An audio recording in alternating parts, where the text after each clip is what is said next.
Nồi nước ផ្ទះខ្មែរភាគច្រើនធ្វើផុតពីដីដែលមានជើងសសរច្រើនដើម្បីការពារសត្វសាហាវឬមួយទឹកជំនន់ហើយនឹងសត្វអសិរពិសជាដើមអញ្ចឹងទៅនៅខាងក្រោមផ្ទះហ្នឹងអាចការពារកម្ដៅថ្ងៃឬមួយក៏ទុកដាក់របស់អីវ៉ាន់នៅខាងក្រោមឬមួយក៏ចិញ្ចឹមសត្វផ្សេងដូចជាសត្វគោសត្វឆ្កែសត្វមាន់សត្វទាអញ្ចឹងទៅ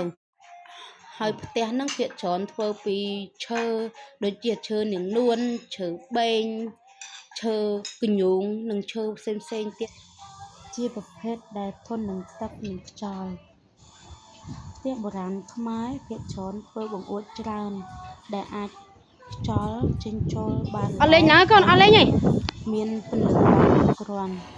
ផ្ទះបុរាណខ្មែរដែលនៅទីនេះហៅគឺស្អាតមែនតើហើយមានតាំងនៅបិទមើលកូនទីវត្ថុបុរាណខ្មែរយើងច្រើន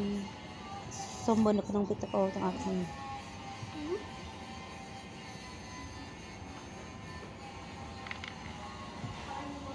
តានឹងមានលក់ល្អទិញយកលេងហេទិញណាលើចង់តាដើរណាដើរបានពីពុំតណាណាទេឡូវថៃមិនចេះតាថៃប៉ុនខ្ញុំពីទូចលេងតានឹងអត់ស៊ីអត់ហ្នឹងអានេះគេផ្លាស់ច្រើនរុនចឹងគេផ្លាស់តែមករុញទេពីដកចូលដកឡើង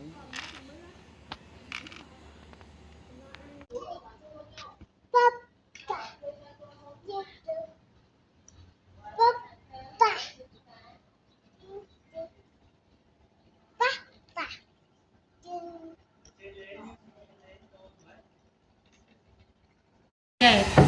គេថាលេងមើលណាយកនឹងរៀនម្ដងមួយទេគេដើរពីស្វែងទៅស្ដាមមើលស្ដាមទៅមើលបាយបាយបាយមួយឈឿមានคนមួយអូយល់ហើយមើល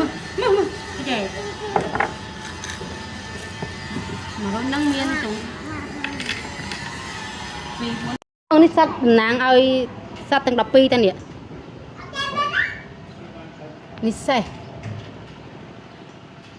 នេះស្វាមន់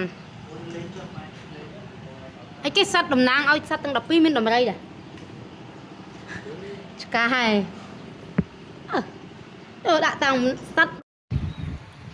សំដែងមើលកូន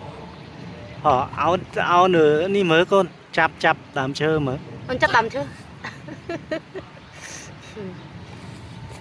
នឹងតាកុំប៉ះគេកុំជន់អូខេទៅ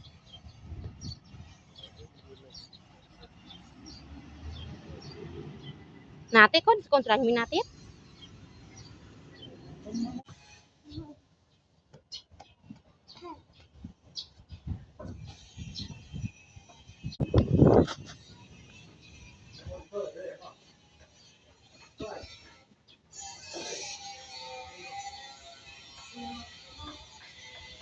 ឡើយគេឡើងរៀបដាក់លក់វិញហ្នឹង